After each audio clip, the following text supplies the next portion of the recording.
Bonjour à tous, alors aujourd'hui je vous propose le concours Sciences Po 2018, l'épreuve de mathématiques bien sûr.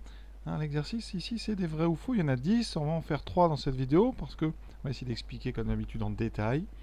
Donc on a une première question avec des suites, taux d'intérêt, deuxième question des probas et troisième question des probas. Donc il y a quand même souvent des choses à dire.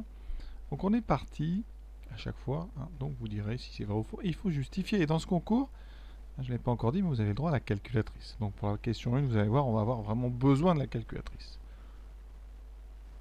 Un capital est placé au taux annuel de 3% pendant 20 ans. Affirmation, la somme est supérieure ou égale au double du capital placé. Donc ce que je vous propose, ici, c'est de calculer bien combien on va avoir avec 3% pendant 20 ans. Alors on va utiliser pour ça les suites. On va appeler U0 le capital de départ. Ensuite, on va appeler U1, c'est donc le capital au bout d'un an, je vais essayer d'être clair, et donc U2 au bout de 2 ans, U3 au bout de 3 ans, et donc UN, le capital, donc au bout de N années. D'accord?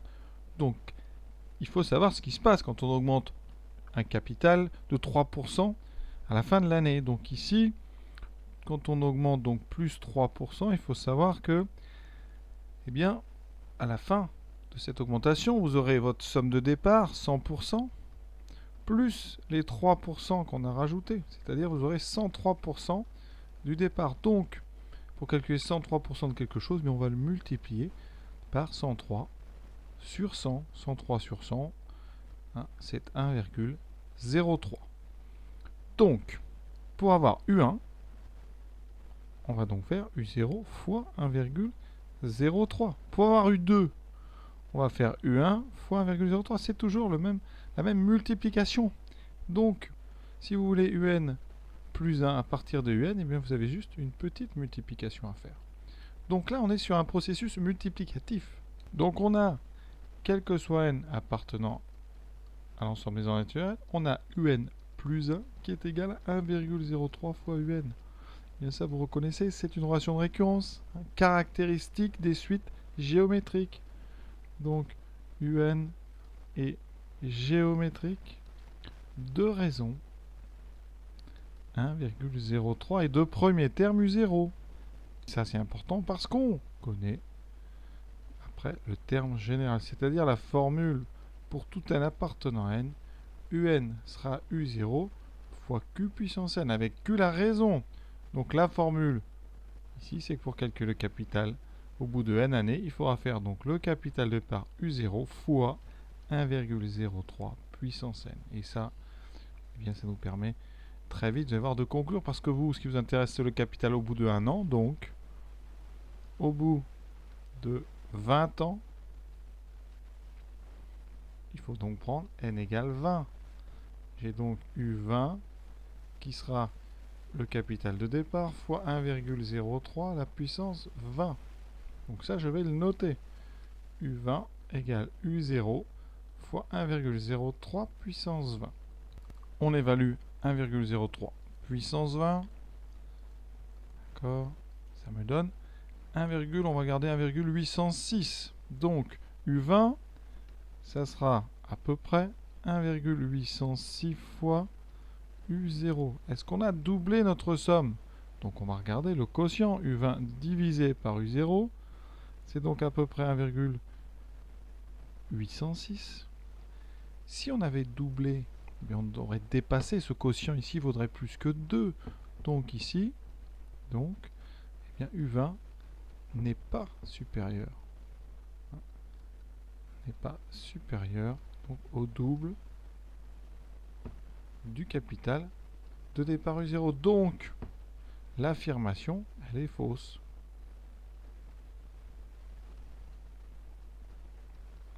Alors, si on veut analyser un petit peu plus profondément la chose, quand on multiplie par 1,0, donc 1,806, ça veut dire quoi? Eh bien, si vous le mettez sous forme de pourcentage, ça c'est 180,6%. D'accord? C'est 1,808.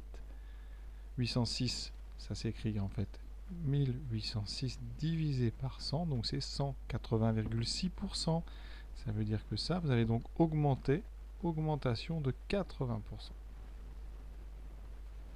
80,6% à peu près. Pour doubler, il faudrait une augmentation de 100% au moins. Quand on double, on augmente de 100%. Donc vous voyez bien, l'affirmation est fausse. Deuxième question. Une urne contient 3 boules. 3 boules qui portent des numéros. Ces boules, donc ici, portent le numéro 1, le numéro 2 ou le numéro 3. On a autant de chances de tirer chacune de ces boules puisqu'elles sont indiscernables au toucher. Et on va remettre à chaque fois les boules. Donc on est ici à chaque fois dans la même situation. On va répéter 3 fois la même expérience. On est dans un cadre que vous connaissez bien. Donc comment faire? On vous demande, on parle de l'espérance. Alors qu'est-ce que c'est l'espérance? Alors pour faire un calcul d'espérance, il faut d'abord connaître toutes les probabilités des événements qui peuvent arriver. Notre expérience, elle fait quoi? On a une variable aléatoire grand N qui va compter le nombre de numéros différents. Obtenir ça, ça veut dire quoi? C'est pas toujours très clair ce genre de phrase. Alors pour moi, quand on a 1, 2, 3, on a 3 numéros différents. Quand on a, par exemple, 1, 2, 1, on a 2 numéros différents. Et si on a 1, 1, 1, on aurait un numéro différent, même si c'est bizarre à dire. Voilà. Donc il y a 3 valeurs possibles pour N. N vaut soit 1, soit 2, soit 3. Alors si on devait faire un schéma qui représenterait cette expérience, on aurait un arbre assez grand qu'on ne va pas faire parce que dans un concours, on n'a pas trop de temps. Donc vous auriez ceci, 1, 2, 3, 1, 2, 3, etc. Donc à chaque fois, vous ouvrez 3 possibilités. Donc nombre total de possibilités, nombre total de branches, à la fin, ça sera 27. 3 fois 3 fois 3. 3 fois 3 fois 3, ça veut dire 27. C'est-à-dire que vous avez 27 possibilités en contenant un ordre. Alors moi, je vais m'intéresser tout d'abord à la probabilité que n, par exemple, vale 1. C'est-à-dire que vous n'avez qu'un seul numéro. Donc là, c'est simple, dans cet arbre, que je n'ai pas fait entièrement, parce que je n'ai pas le temps lors d'un concours, je vais regarder la probabilité que n vale, c'est la probabilité d'avoir le tirage 1, 1, 1, plus la probabilité d'avoir le tirage 2, 2, 2, plus la probabilité d'avoir le tirage 3, 3, 3. D'accord? Sinon, on compte. Dans cet arbre, ça fait combien de chemins? Vous avez un chemin pour 1, 1, un chemin pour 2, 2, 2 et un chemin pour 3, 3, 3. Donc vous avez 3 chemins sur les 27 qui vont vous mener à un seul numéro. D'accord? Donc, on a déjà calculé une probabilité. Maintenant, ce que je vous propose, c'est de calculer la probabilité que n soit égal à 3. 3, ça veut dire 3 couleurs différentes. Ou plutôt 3 numéros différents. Donc, ça veut dire quoi dans cet arbre? Que je dois trouver tous les chemins qui contiennent 3 numéros différents. Je dois donc trouver ici tous les mots qui vont s'écrire avec un 1, un 2 ou un 3, utiliser chacun une seule fois. Eh bien, ça c'est simple. Combien de choix pour le 1? Vous avez donc 3 possibilités pour mettre le 1. Ensuite, une fois que vous aurez mis le 1, vous aurez 2 possibilités restantes pour le 2. À ce moment-là, ça fera donc 3 fois 2, 6 choix, et vous poserez le 3. Donc vous avez 6 possibilités d'avoir 3 nombres différents, 3 numéros différents.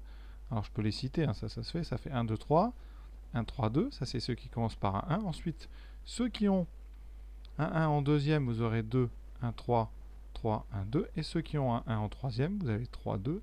Et 2, 3, on en a 6. Donc on a 6 des chemins sur les 27 équiprobables qui mènent à une valeur de n qui vaut 3. Donc vous avez bien compris, il nous reste à calculer la probabilité d'avoir 2 numéros différents.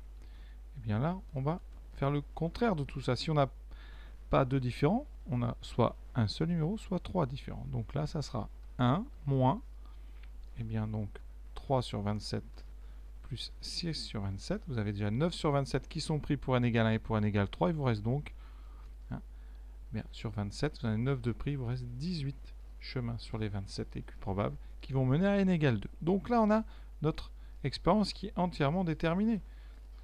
La probabilité que n vale 1, donc probabilité, c'est donc, on a dit 3 sur 27. La probabilité que n vale 2, c'est 18 sur 27. Ça, c'est la plus longue à calculer, mais on l'a faite par soustraction. Et ensuite, probabilité d'avoir 3 numéros différents, on a dit, c'est 6. Voilà. Et maintenant, on va pouvoir calculer l'espérance assez facilement. Alors j'ai parlé d'arbres, vous pouvez aussi faire des listes. Donc vous pouvez commencer par les listes qui contiennent un seul numéro. Il n'y en a que 3 sur les 27. Les listes qui contiennent 3 numéros différents. Donc 1, 3, 2, 1, 2, 3. Je les ai fait tout à l'heure. 2, 1, 3, 2, 2, 3, 1. Ensuite, donc 3, 2, 1, 2, 3, 1. Voilà. Et vous avez les 18 autres. Alors, on ne va pas les écrire. Je peux commencer. Vous avez par exemple 1, 1, 2. Hein, alors, vous aurez donc 1, 1, 3. Après, vous aurez 1, 2, 1. Ça, c'est toutes celles qui ont 2, 1. Toutes celles qui ont 2, 1, vous avez donc 112, 113, 121, 131. Ensuite, qu'est-ce que j'oublie? J'oublie 211 et j'oublie 300. Vous en avez 6 qui contiennent 2, 1. Donc, par symétrie, vous en aurez 6 qui contiennent 2, 2 et 6 qui contiennent 2, 3. Donc, voilà pourquoi aussi on peut arriver à un nombre de 18 ici, 6 ici et 3 là. Donc, après, vous divisez par 27. Alors, je reviens à mon calcul de l'espérance. L'espérance, c'est tout simplement une moyenne. La moyenne que vous obtiendrez avec ce tableau. Sachant que la valeur 1 a un coefficient de 3 sur 27. Donc, quand on calcule l'espérance de n, on multiplie la valeur de 1 par 3 sur 27. Ensuite, on multiplie la valeur de 2 par 18 sur 27. Et la valeur 3 par 6 sur 27. Donc, on multiplie les nombres de la première ligne par les nombres de la deuxième et on additionne. L'avantage, c'est que tout est sur 27. Donc, c'est un calcul qu'on peut faire assez vite. Donc, vous aurez 3 plus 2 fois 18, 36, plus 3 fois 6, 18. On obtient donc 3 plus 36, 39. 39 plus 18, ce qui nous fait donc 49 plus 8, 57 sur 27. Est-ce que c'est un nombre supérieur à 3 demi? Évidemment. Pourquoi? Parce que 57 sur 27, c'est 54 sur 27 plus 3 sur 27. Et donc, comme 54 sur 27, c'est 2. Ça fait 2 plus 3 sur 27. Donc, c'est supérieur strictement à donc 3 demi. Donc, l'affirmation, bien, elle est vraie. On a bien une espérance qui est strictement plus grande que 3 demi.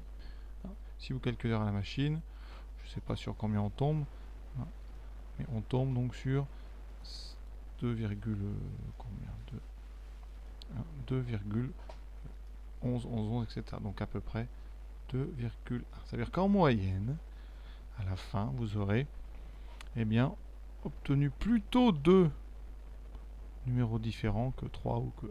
Voilà.